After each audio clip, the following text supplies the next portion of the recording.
तर नाशिक शिक्षक मतदारसंघातली लढत कशी आहे? इथे चौरंगी लढत पाहायला मिळते। शिवसेनेचे किशोर दराडे, उद्धव बाळासाहेब ठाकरे पक्षाचे संदीप गुळवे, राष्ट्रवादी काँग्रेसचे महेंद्र भावसार आणि अपक्ष उमेदवार म्हणून विवेक कोल्हे रिंगणामध्ये आहेत। तर याच नाशिक शिक्षक मतदारसंघात बोगस मतदान झालंय असा आरोप करण्यात येतोय। महाविकास आघाडीचे उमेदवार संदीप गुळवेंनी हा आरोप केलाय। एका शिक्षिकेच्या नावावरती बोगस मतदान झाल्याचा दावा संदीप गुळवेंनी केलेला आहे। या संदर्भात आपण केंद्र प्रमुखांकडे तक्रार नोंदवल्याची माहिती सुद्धा गुळवे यांच्याकडून देण्यात आली आहे। नाशिक शिक्षक मतदारसंघासाठी मतदानाला सुरुवात झाली आहे। पहिल्या 2 तासामध्ये 10.24% मतदान झालेलं आहे। 2500हून अधिक शिक्षकांनी आपला मतदानाचा हक्क बजावलाय। मात्र यामध्ये बोगस मतदान झाल्याचा आरोप देखील आता केला जातोय। आपल्याबरोबर महाविकास आघाडीचे उमेदवार संदीप गुळवे आहेत।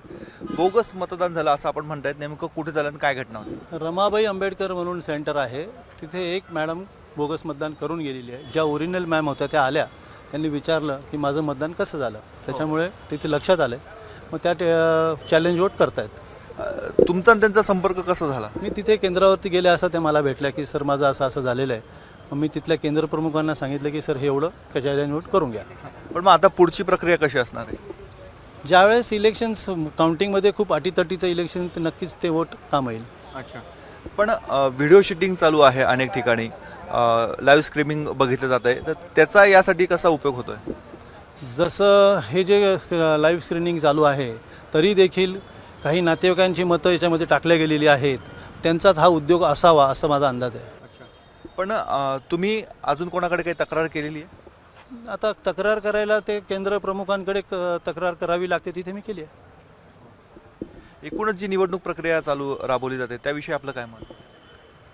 निवडणूक प्रक्रिया अतिशय चांगल्या आणि शांततेत चालू आहे। फक्त जे काही बोगस मतदार असतील, जे नातेसंबंधात आहेत, त्यांनी त्याच्याकडे लक्ष द्यावं। परंतु त्यांची नावही मतदार यादीत आहे, त्याच्यामुळे हा टेक्निकल इश्यू असल्यामुळे ते प्रशासन बघेल। असे काही आरोप झाले होते की जे शिक्षकच नाही आहे त्यांची देखील नावं आहेत यादीमध्ये? असे आरोप झालेले आहेत, ते आता प्रशासन बघेल त्याचं काय। हे आहेत संदीप गुळवे। त्यांचं म्हणणं आहे ते एका मतदान केंद्रावर गेलेले होते, तिथे एका शिक्षक महिलेचं मतदान याआधीच कोणतरी करून गेलेलं होतं, त्यामुळे या संदर्भातली तक्रार तिथल्या केंद्र प्रमुखाकडे करण्यात आली। आता निवडणूक आयोग यावर काय निर्णय घेतं हे बघणं अत्यंत महत्त्वाचं आहे।